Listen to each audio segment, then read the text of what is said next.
Today is Wednesday, June 18th, and I'm wondering if college sports is about to go back to an era where everybody was cheating. Everybody. And now, a word from our title sponsor. Eyeing retirement? Let us show you how to turn your nest egg into a paycheck with half the amount you've been led to believe. Fluent Financial combines in-house portfolio design and risk management with income-generating investments designed to accelerate your financial independence. Let us develop an effective portfolio strategy that works for you so you can retire sooner and have a better lifestyle. Fluent Financial can also implement a program that allows business owners to install a cash balance plan, which is designed to help drastically reduce income tax payments. You've worked hard to become successful. Let us develop an effective portfolio strategy that works for you. Learn more today about Fluent Financial. Retire sooner, better lifestyle. For more information or to schedule a meeting, visit fluentfinancial.com or call 972-852-4800. College athletics has been waiting and waiting and waiting for the announcement from a California court to determine the new financial direction in college athletics. And a few weeks ago, Claudia Wilken, a federal judge in California, approved the so-called House settlement, ushering in a supposedly new era in college athletics. The deal allows schools to directly share revenue with its athletes, pay them, but tries to put a cap on the overall payments, $20.5 million for the entire school's athletic outlay for athletes. In theory, this sounds good. In theory, as life teaches us, lots of things that sound good turn out so badly. The schools have been anticipating this ruling for some time now. They're mostly interested in the settlement's new enforcement arm, which intends to stamp out play-for-pay deals that have dominated the name, image, and likeness era. So colleges now get to spend $20.5 million per year compensating their athletes. Right. Last year, under the NIL situation, some schools paid more than $20 million in football alone, then another $10 million in basketball. And if you're like Texas Tech, you spent $1.2 million on a women's softball pitcher. Whispers last year said that the University of Texas, anticipating the new rules, front-loaded their NIL deals so that this year they will, in effect, pay $40 million for their 2025 football roster. That's not me saying so. It was reported by Texas Football Magazine. The new enforcement czar in charge of seeing everything in all sports, $20.5 million. I hope he's got an investigative and enforcement staff of thousands and thousands of people to help him, because that's what it may take.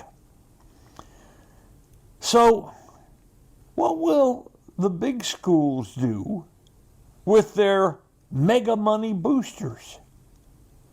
Go back to the old days that worked for so many years. Money will go back to flowing under the table. The years when big schools had bagmen passing cash and gifts under the table. Those days will be back. The bagman didn't disappear during the NIL era. He was simply made legitimate. The emergence of NIL collectives expanded the pool by allowing boosters and sometimes everyday fans who just wanted to chip in some to pay their team's roster without fear of ignominy or recruiting violations. A&M, back when the NIL was just announced, quickly realized, like many others did, that they could buy a championship. Those Aggies, the word is, in the first year of the NIL, rounded up $30 million to bring football players to Texas A&M. But the roster was so mediocre it eventually got Jimbo Fisher fired. The settlement is designed to end the wild, wild west of the NIL, with annual caps and revenue sharing and constraints on third parties meant to instill competitive balance. But $20.5 million isn't going to be enough for the big schools. So how do these teams in the power conferences still compete for the best players? Well, under the table.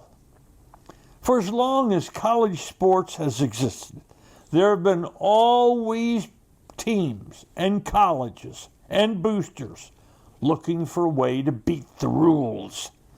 And the best ones, and a lot of the lesser ones, have found a way to do it. Opinions on what's now happening, there are lots of them. Here's Kansas basketball coach Bill Self. I think enforcement will be very hard. The ACC commissioner, Jim Phillips, said, "We've been under an unregulated environment with no rules and no enforcement. Why is that supposed to change?" And one power conference administrator said, if some donor wants to wire a player $25,000 a month, who's keeping track of that? Good question. At least under the NIL, with its skyrocketing money groups and totals that pretty much made your head spin, now we're going back to the good old days when cash got slipped to players in envelopes, except now it'll be $1,000 bills, not hundreds.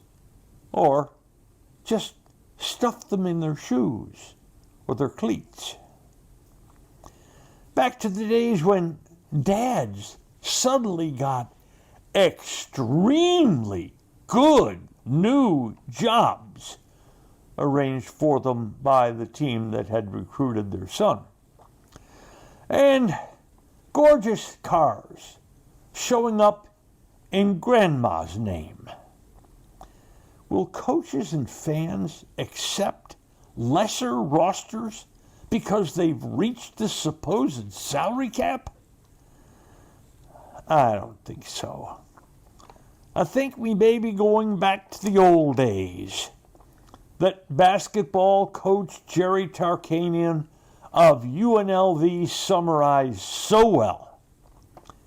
He said, 9 out of 10 schools are cheating, and the 10th is in last place.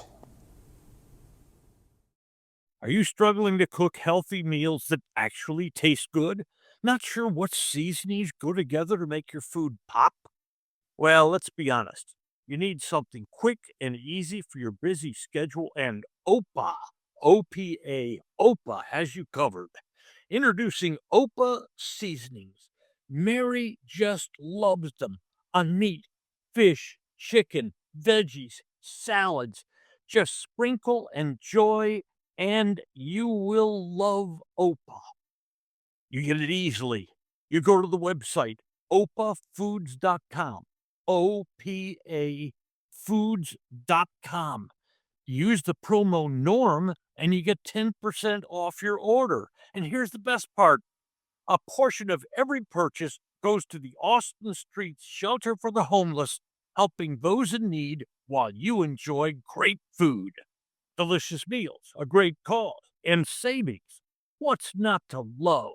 Try OPA today. In 1993, Bob opened the original Bob's Steak and Chop House on Lemon Avenue. 32 years later, the original Bob still greets you at the original Bob's. And now his sparkling new Bob's at Craig Ranch has opened in McKinney. Same fantastic beef and fresh seafood at these two Bob's, each run by the Bob's Steak and Chop House. Today's episode brought to you by Fluent Financial, Retire Sooner, Better Lifestyle, by Bob's Steak and Chop House, and by OPA Seasonings. Savor the flavor in your food. Thanks for joining us on today's episode of Just Wondering. Hope you enjoyed it, and if you did, hit follow, and then a fresh new episode will be delivered right to you. And should you know other people who might enjoy it, please share it with friends. The executive producer and sometimes on-air talent of Just Wondering is my wife, Mary Gans. The producer is Mike Matern. The technical director is IndyCar Tim Hand from FanStream Sports. We really appreciate your being with us. It's just fun to do, and I hope it's fun for you too. And realize that every day, I'll be just wondering about something. And I'm Mary Hitzges, and I'm just wondering too.